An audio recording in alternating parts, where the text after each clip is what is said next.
Bendecimos tu nombre y en este momento en particular, Señor, quiero orar junto a la iglesia para que tú nos ayudes. Tú has enviado tu Espíritu Santo para convencernos de pecados, Señor, de justicia, de juicio. Has enviado tu Espíritu Santo para recordarnos tu palabra, para iluminarnos, Señor, y sabemos que lo haces a través de tu palabra, Señor. Enséñanos a través de ella. Necesitamos, Señor, la ayuda. Sabemos que por nosotros mismos somos insuficientes. Como siempre, Señor, en dependencia de tu Espíritu, nos encomendamos a ti. Amén y amén. Seguimos con la carta a los tesalonicenses, primera carta a los tesalonicenses, y hoy empezamos el capítulo 2.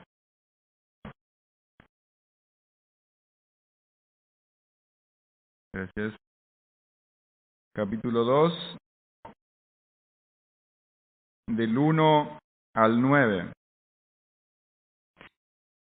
Y al leer nosotros las cartas del Nuevo Testamento, nosotros tenemos por lo general un lado de la conversación. No tenemos, por ejemplo, en este caso que estamos viendo la carta de los tesalonicenses, no tenemos el informe que habían traído Timoteo y Silas cuando fueron a Tesalónica. Entonces tenemos de un lado nomás como de una, es como si decía un pastor, si estamos sentados y de pronto hay alguien que está hablando por teléfono y nosotros escuchamos solamente al que habla, pero no escuchamos el que está del otro lado, pero podemos deducir lo que está hablando o lo que el otro le está diciendo por lo que éste le está contestando, ¿no es cierto? Entonces, en las cartas nosotros tenemos un lado de la conversación. Pero en base a lo que Pablo escribe, podemos presuponer lo que estaba pasando en la iglesia de Tesalónicas. Nosotros veíamos en el capítulo 1 a los tesalonicenses, el versículo 2 y 3, Pablo decía, damos gracias a Dios por ustedes, haciendo de memoria en vuestras oraciones y acordándonos sin cesar delante de Dios y Padre nuestro, de esa obra de fe que ustedes tienen, del trabajo de vuestro amor y de vuestra constancia en la esperanza del Señor Jesucristo. El primer capítulo era todo buena noticia que había recibido Pablo de parte de los tesalonicenses, pero en el segundo capítulo y parte del tercero, Pablo tiene que hacer una autodefensa, tiene que hacer una defensa de sí mismo, porque se habían levantado personas contrarias al mensaje del Evangelio que Pablo había predicado y querían destruir ese mensaje atacando a Pablo y a todo su equipo. Entonces, lo que nosotros encontramos en estos capítulos es una defensa de su ministerio. El comentarista Hendrickson dice, al hacer un cuidadoso estudio de la defensa de Pablo, se puede observar que las calumnias por medio de las cuales procuraban socavar la influencia del mensaje se pueden resumir así. Pablo y sus asociados son unos engañadores que por razones egoístas y por medio de embrollos o por medio de engaño se han propuesto explotar al pueblo. Eso era lo que decían las personas. Y también en el versículo 3 vamos a encontrar unos detalles que nos dan como destello de lo que estaban diciendo estas personas. Ellos estaban diciendo, su exhortación o su mensaje proviene del error. Ellos son unos impostores. También están diciendo que su mensaje son motivos no puros. Están teniendo otras intenciones. Y ellos También están diciendo que ellos, que Pablo y su equipo están usando trucos o engaños para atraer a la gente. Entonces, Pablo hace una defensa de su ministerio, de su equipo, de su persona, para defender el mensaje del Evangelio. Teniendo esto en mente, vamos a leer 1 Tesalonicenses capítulo 2 del 1 al 9. Dice así: porque vosotros mismos sabéis, hermanos, que nuestra visita a vosotros no resultó vana, pues habiendo antes padecido y sido ultrajados en Filipo, como ustedes ya saben, tuvimos denuedo en nuestro Dios para anunciarles el Evangelio de Dios en medio de gran oposición, porque nuestra exhortación no procedió de error, ni de impureza, ni fue por engaño, sino que según fuimos aprobados por Dios para que se nos confiase el Evangelio, así hablamos, no como para agradar a los hombres, sino a Dios que prueba nuestros corazones. Porque nunca usamos de palabras lisonjeras, como sabéis, no encubrimos avaricia, y Dios es testigo. Ni buscamos gloria de los hombres, ni de vosotros, ni de otros, aunque podíamos seros carga como apóstoles de Cristo. Antes fuimos tiernos entre vosotros, como la nodriza que cuida con ternura a sus propios hijos. Tan grande es nuestro afecto por vosotros que hubiéramos querido entregarnos no solo el Evangelio de Dios, sino también nuestras propias vidas, porque habéis llegado a seros muy queridos. Porque os acordáis, hermanos, de nuestro trabajo y fatiga, como trabajando de noche y de día, para no ser gravoso a ninguno de vosotros, os predicamos el Evangelio de Dios.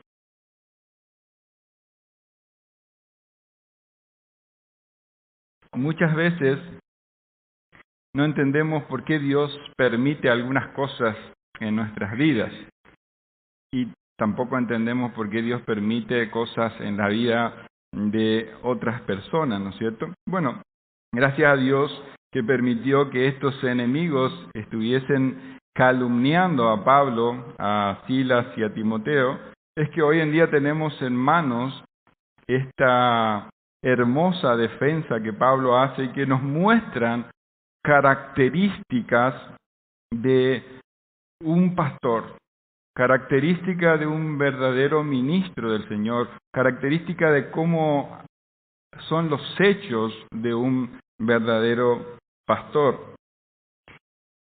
Y pensaba, creo que con el pastor una vez hablaba acerca de los billetes falsos y los billetes verdaderos, que en un banco estaban entrando muchos billetes falsos y estudiaban los billetes falsos, pero resulta que hasta que alguien dijo, están haciendo mal, ustedes tienen que estudiar el verdadero para recién identificar el falso, ¿no es cierto? Y pensaba también en unas imágenes, donde esas publicaciones donde hay una imagen de un billete y sacan flechitas que dan las características que tiene un verdadero billete.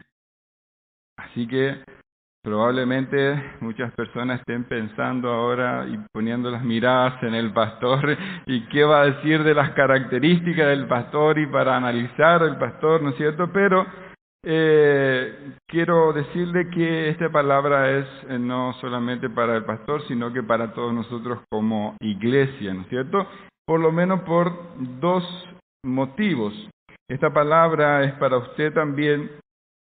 En primer lugar, usted debe saber las características de un verdadero ministro de Dios, como hacíamos la ilustración de los billetes. Si usted no sabe las características de los billetes, pues le van a meter cualquier billete y va a ser perjudicado usted mismo, ¿no es cierto? Así también nosotros debemos saber las características de un pastor, de un ministro de Dios. Debemos saber a quién prestarle nuestros oídos, a quién abrir nuestro corazón, a quien buscar consejos, y más hoy en día donde abundan los medios de comunicaciones y muchas personas dando mensajes, ¿no es cierto?, hablando como de parte de Dios. Así que debemos saber las características, debemos tener oídos afinados por medio o con su palabra para distinguir un verdadero de un falso. Pero también nosotros como iglesia local debemos saber cuáles son las características de los verdaderos siervos de Dios. Primera de Timoteo dice 5:17, los ancianos que gobiernan bien sean tenidos por dignos de doble honor. Serían los pastores que gobiernan bien sean tenidos por dignos de doble honor, mayormente los que trabajan en predicar y enseñar. Pero ¿cómo vamos a saber quién gobierna bien si no sabemos las características de un verdadero ministro? ¿Cómo vamos a saber si no es mirando en su palabra? Como iglesia debemos saber entonces las características de un verdadero ministro. En segundo lugar, esta palabra también es para usted porque estas características también deben replicarse en nosotros como hijos de Dios. Debe replicarse en nosotros. Primera de Tesalonicenses 1:6 y 7 veíamos anteriormente, dice Pablo a los tesalonicenses: ustedes vinieron a ser imitadores de nosotros y del Señor, de tal manera que habéis sido ejemplos de todos los de Macedonia y de Acaya que han creído. Pablo era un imitador de Cristo, los tesalonicenses eran imitadores de Pablo y de Cristo, y ellos eran ejemplo para otros que habían creído. De la misma manera, nosotros también debemos ser imitadores de los apóstoles que eran ejemplo de Cristo, y ser ejemplo también para otros que van creyendo, y ser ejemplo también para mostrar a Cristo en este mundo. 1 Corintios 11:1 dice Pablo: sean imitadores de mí, así como yo también soy de Cristo. Lo que vemos entonces es el Señor, Pablo y su iglesia. Así que esta palabra también es para usted. No esté pensando solamente en un ministro o examinando a varios o al pastor solamente, sino piense en usted mismo en cuanto veamos esta palabra. En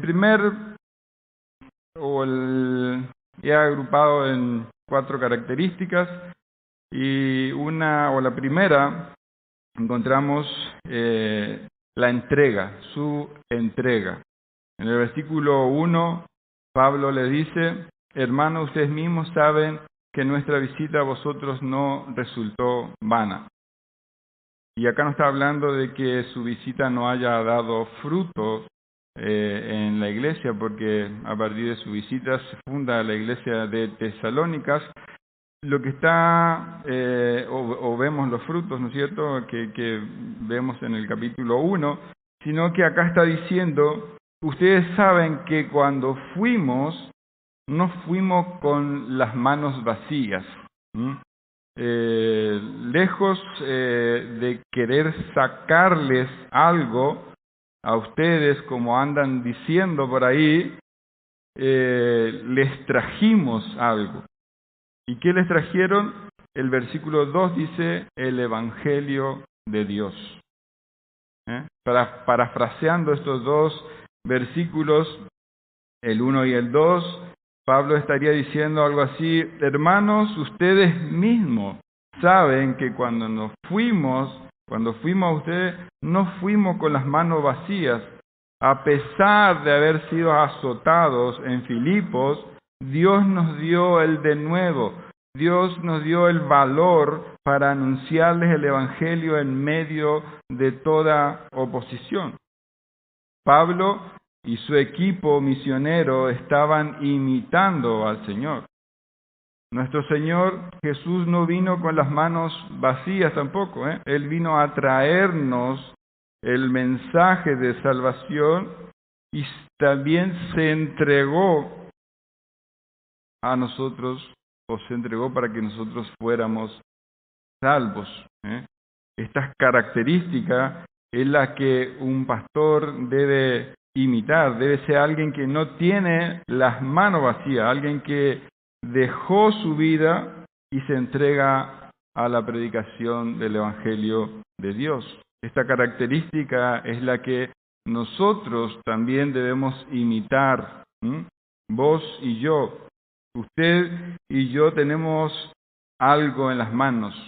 Dios nos ha confiado el Evangelio. No tenemos las manos vacías. Tenemos el Evangelio para dar. Podemos imitar a Cristo, podemos imitar a Pablo, para entregarnos, para llevar el Evangelio a este mundo. Y entregarse no necesariamente quiere decir que vamos a ir a provocar por ahí para que nos metan presos, para imitar a Pablo y a Silas. Entregarse no quiere decir que el pastor tampoco tiene que irse por el mundo y dejar su familia, sino estaría también desobedeciendo a su palabra, la palabra del Señor, ¿no es cierto? Si Él no provee para su familia y está negando la fe, ¿no es cierto? Tampoco quiere decir que el pastor o que usted tenga que estar acá en el templo todo el día y todos los días haciendo cosas. Entregarse al Señor realmente es dejar mis deseos, mis ambiciones, mi gloria para ser ahora un esclavo de Cristo por amor. Vivir ahora para Él, para sus deseos, para sus intereses, para su gloria. A pesar de estas grandes oposiciones, ellos entregaron sus vidas para llevar el Evangelio de Cristo. A veces decimos que amamos al Señor, que queremos servirle, pero en cuanto vienen unas oposiciones, dejamos todo. Ellos, a pesar de haber sido azotados, fueron y predicaron el Evangelio de Dios en Tesalónica, y así lo hicieron en otros lugares, también a pesar de haber sufrido persecuciones.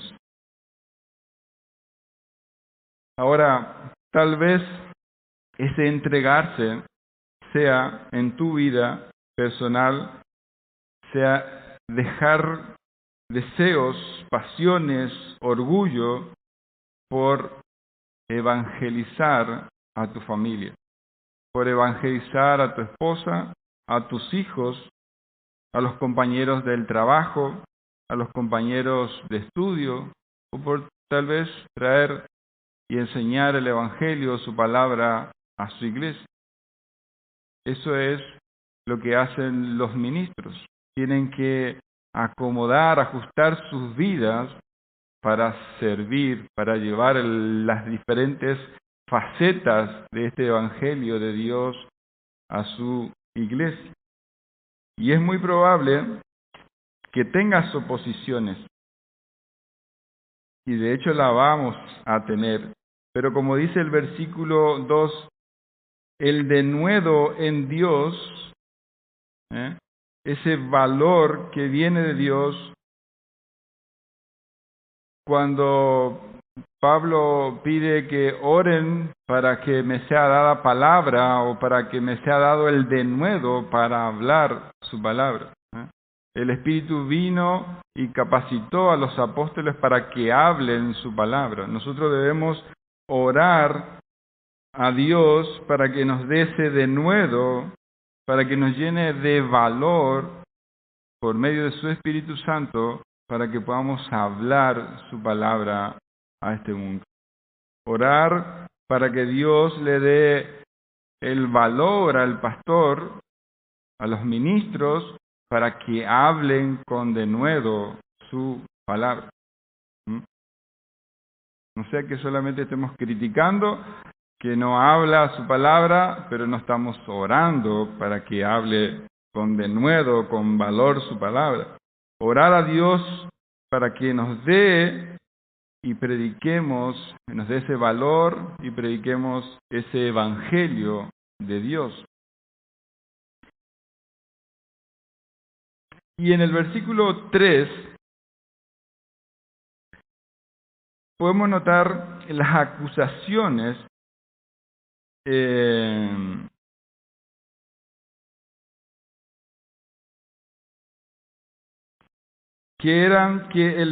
las acusaciones que ellos hacían y decían era que el mensaje que este grupo misionero traía provenía del error, de impureza y por medio de engaños. Y esas tres características vamos a ver en los siguientes puntos. Y Pablo refuta estas tres acusaciones y nos da otras características de los verdaderos ministros de Dios. De estas tres acusaciones salen tres características más de un verdadero ministro de Dios y que también nos sirven a nosotros. Y una de ellas es que, y el segundo punto sería en este mensaje, es la primera que veíamos era su entrega. El equipo misionero se había entregado por la predicación del Evangelio. Y un segundo punto es que un ministro es aprobado por Dios. La primera acusación que encontramos en el versículo 3 es que la exhortación, dice ahí, proviene del error. Esta palabra exhortación, lo más parecido que encontramos es la segunda carta a los Corintios 5:20, cuando Pablo dice: somos embajadores de Cristo, como si Dios rogase por medio de nosotros, os rogamos en el nombre de Cristo, reconciliados con Dios. Ese ruego, esa exhortación, esa predicación de la palabra, y ellos decían, ese ruego, esa exhortación, esa predicación de este mensaje proviene del error, están diciendo. Y ellos decían que ese ruego que ellos hacían a los hombres para que se reconcilien con Dios por medio de Cristo provenía del error. En el versículo 4, Pablo dice: según fuimos aprobados por Dios para que se nos confiase el Evangelio, así hablamos. Esa es su defensa. ¿Y cómo es que fue aprobado Pablo? Nosotros encontramos en Hechos 26,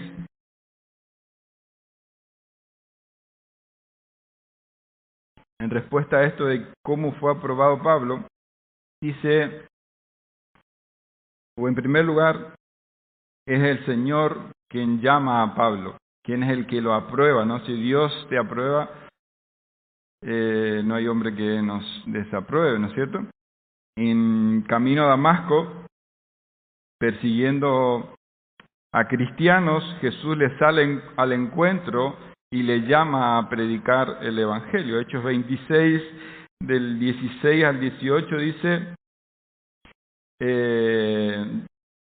Jesús le dice a Pablo: para esto he aparecido a ti, para ponerte por ministro y testigo de las cosas que has visto y de aquellas en que me apareceré a ti, librándote de tu pueblo y de los gentiles, a quienes ahora te envío, para que abras sus ojos, para que se conviertan de las tinieblas a la luz y de la potestad de Satanás a Dios, para que reciban por la fe que es en mí perdón de pecados y herencia entre los santificados.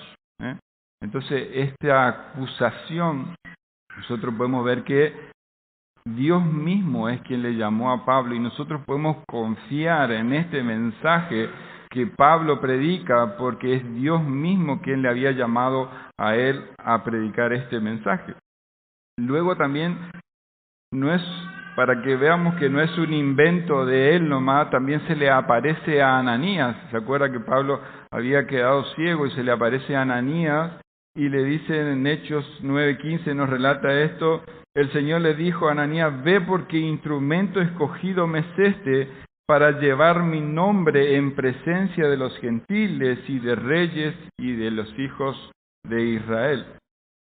Y luego también, no solamente a él, a Ananías, sino que también a un grupo. Luego en Hechos 13 vemos que en Antioquía confirman este llamado que Dios le hizo a Pablo. Dice que en Antioquía había profetas y maestros que estaban ministrando al Señor y ayunando, y dijo el Espíritu Santo, apartadme a Bernabé y a Saulo para la obra que los he llamado. Entonces, habiendo ayunado y orado, le impusieron las manos y los despidieron. Entonces vemos a un grupo confirmando este llamado. Pero hoy en día no vamos a esperar o no espere que el Señor le aparezca a alguien como le apareció a Saulo en el camino y que se quede ciego y que reciba el llamado al pastorado, ¿no es cierto? O si alguien dice, bueno, yo tengo el llamado a pastor, no le vamos a preguntar dónde te apareció el Señor en un camino, sería no. Pablo, tampoco vamos a esperar que el Señor mande a un profeta para llamarlo al pastorado o para confirmarle, podríamos decir, el llamado. Esto sucedió en el tiempo de los apóstoles y por medio de estos apóstoles a quien el Señor llamó, se les mostró, Él nos dejó en su palabra cómo o detalles, o nos dejó su palabra en cuanto a cómo es o cómo debe ser o los requisitos para un pastor. Si vamos a 1 Timoteo 3, capítulo 1, perdón, 1 Timoteo capítulo 3, versículo 1, Pablo le dice a Timoteo, palabra fiel del 1 al 7 voy a leer y me gustaría que busque en su Biblia para acompañarme.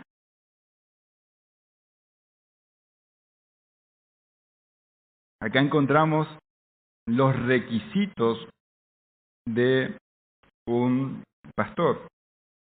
Palabra fiel es esta, si alguno anhela obispado, buena obra desea. Pero es necesario que el obispo sea irreprensible, marido de una sola mujer, sobrio, prudente, decoroso, hospedador, apto para enseñar, no dado al vino, no pendenciero, no codicioso de ganancias deshonestas, sino amable, apacible, no avaro, que gobierne bien su casa, que tenga sus hijos en sujeción con toda honestidad, pues el que no sabe gobernar su propia casa, ¿cómo cuidará de la iglesia de Dios? No un neófito, no sea que envaneciéndose caiga en la condenación del diablo.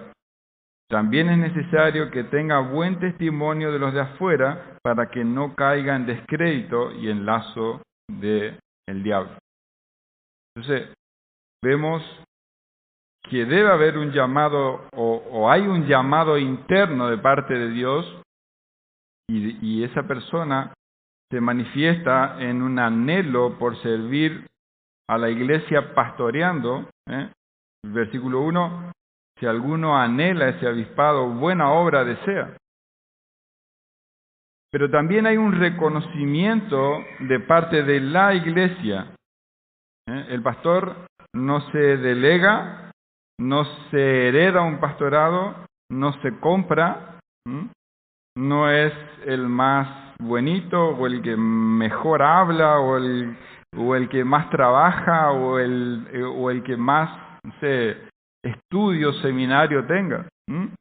Es a quien Dios llama y es su iglesia la que confirma de acuerdo a los requisitos que Él ha dejado en su palabra. ¿Se entiende?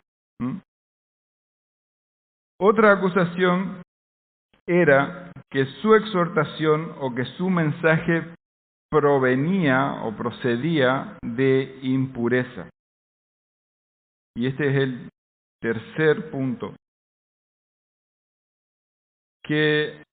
o una tercera característica, que busca agradar a Dios y no a los hombres.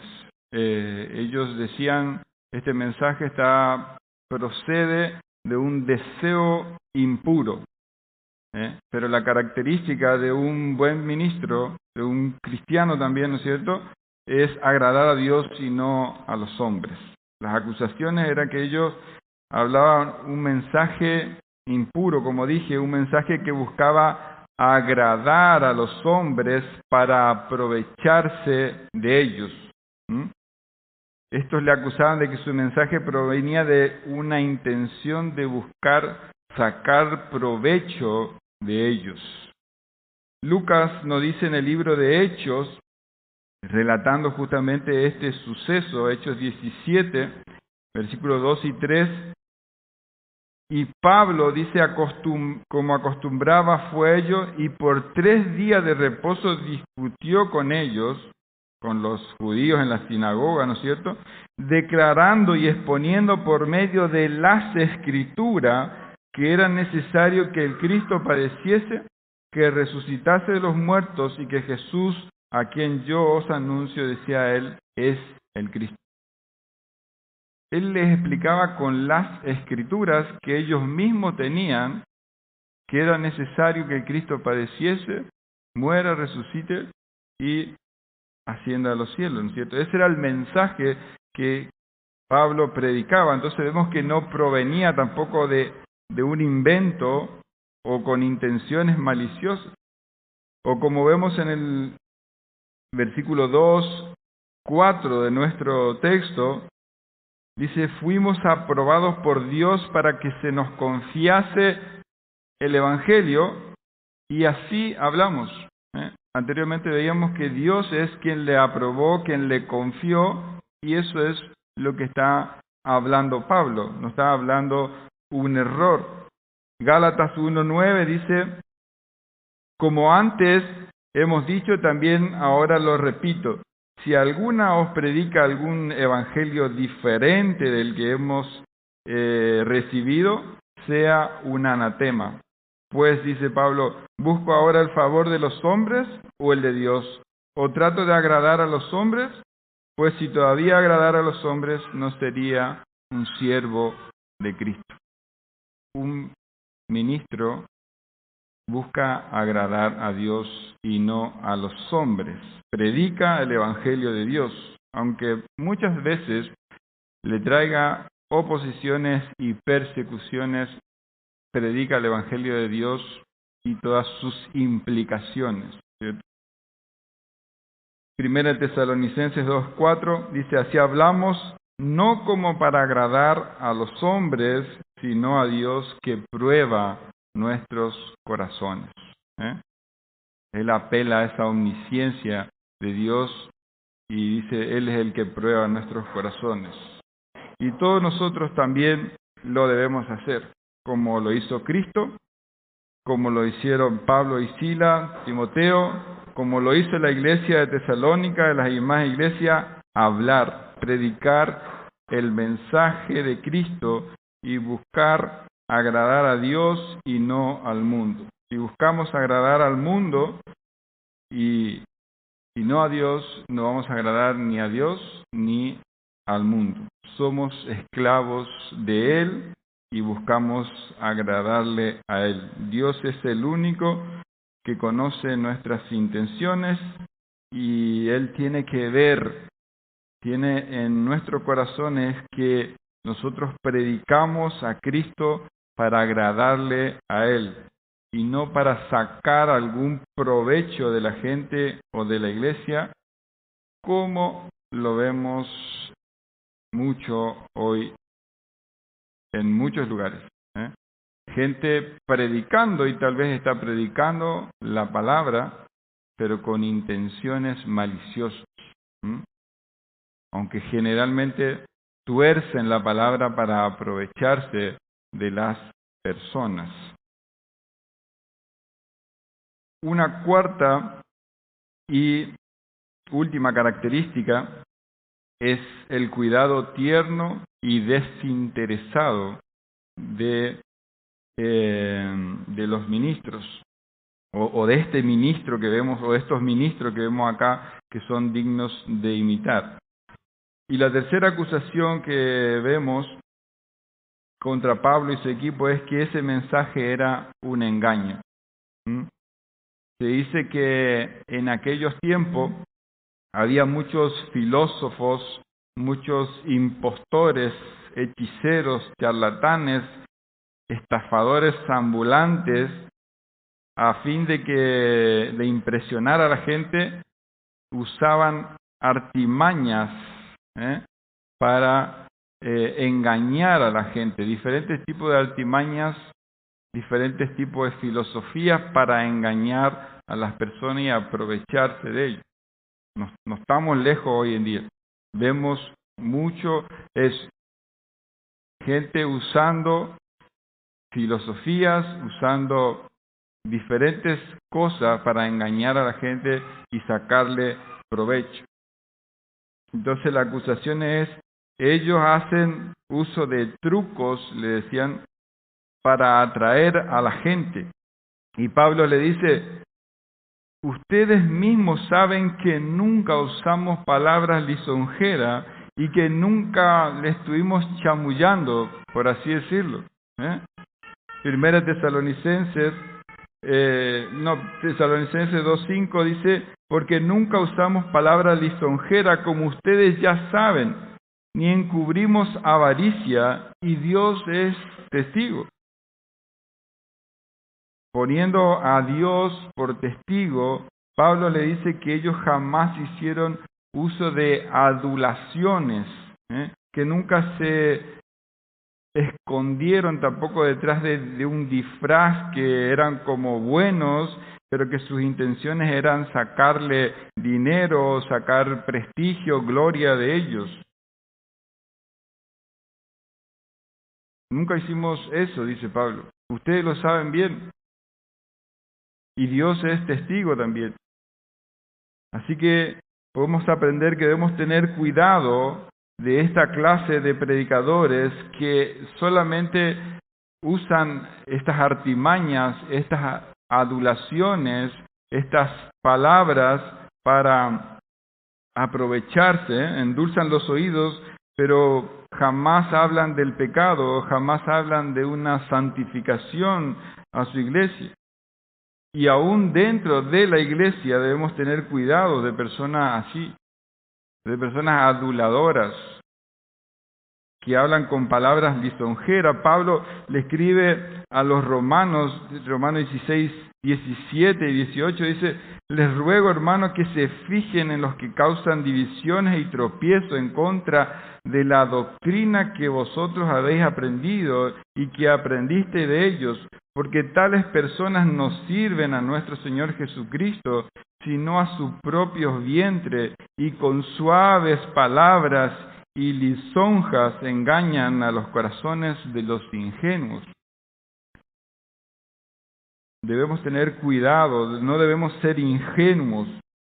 Hay personas que buscan solamente sacar provechos. Y no necesariamente tiene que ser dinero el provecho que esté buscando. Puede ser que quiera, no sé, fama, prestigio, gloria, no sé, cuántas cosas puede desear un corazón. Pero nosotros debemos detectar, tener los oídos afinados, como decía ahí, cuando estas personas están buscando algo para ellos y no para Dios. Versículo 6 de nuestro texto dice, ni buscamos gloria de los hombres tampoco, ni de vosotros, ni de otro, aunque también podíamos ser una carga para ustedes como apóstoles de Cristo.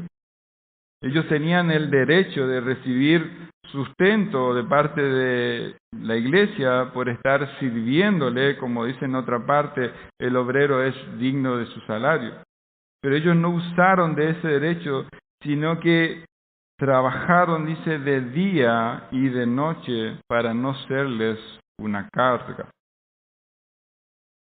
Pablo continuamente les recordaba los hechos, su sed sería cómo fue su visita a ellos, para contrastar con estas acusaciones, con estas palabras solamente.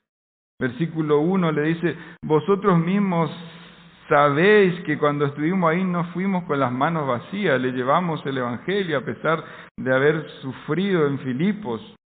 Versículo 2, ustedes ya saben cómo fuimos maltratados en Filipos, pero tuvimos el denuedo en Dios y les llevamos el Evangelio. Le muestra hechos, No usamos adulaciones como ya saben ustedes, No hicimos eso.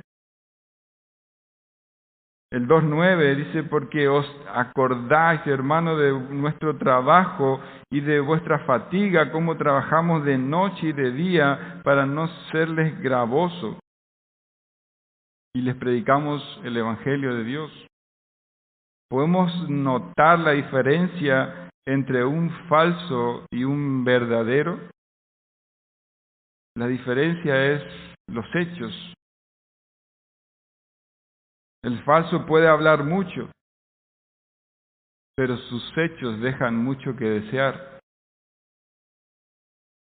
Que Dios nos cuide, hermanos, de caer en los lazos de personas aduladoras, manipuladoras,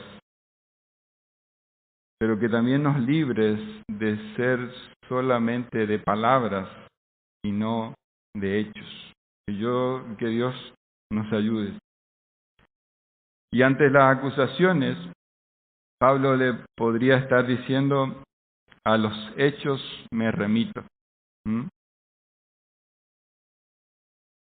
A partir del versículo 7 encontramos que no solamente fueron palabras también, sino un corazón tierno de parte de este hombre tan fuerte.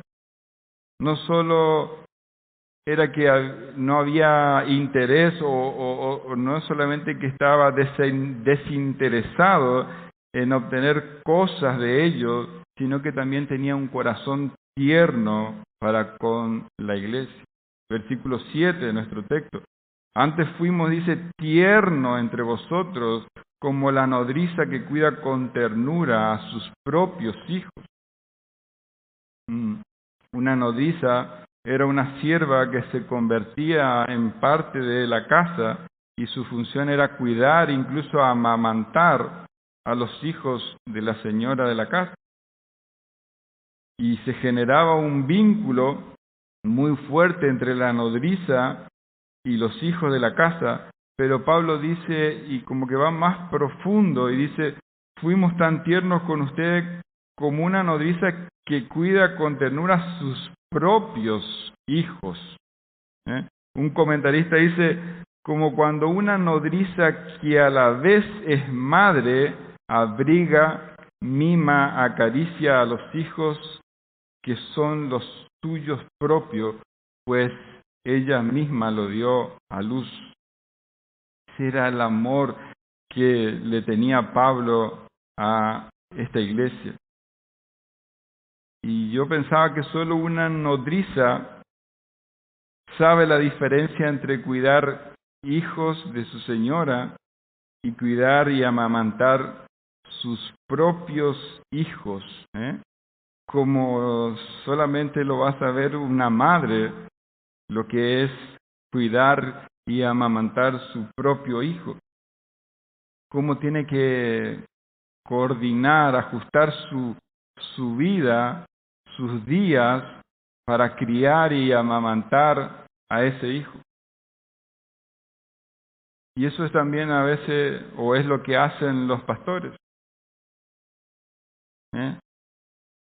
Coordinar los días para preparar el mensaje, para atender a la iglesia. ¿Cuántas cosas son necesarias? Así también Pablo le está haciendo una comparación, cómo él los amaba, como una nodriza. Esa era la clase del afecto, del tan grande amor que le tenía Pablo a la iglesia. Y Pablo también está haciendo como una comparación de esta nodriza que amamanta. Dice, le estaba diciendo, yo los amamanté con el Evangelio de Dios, lo cuidé como una nodriza, fui como una madre para ustedes.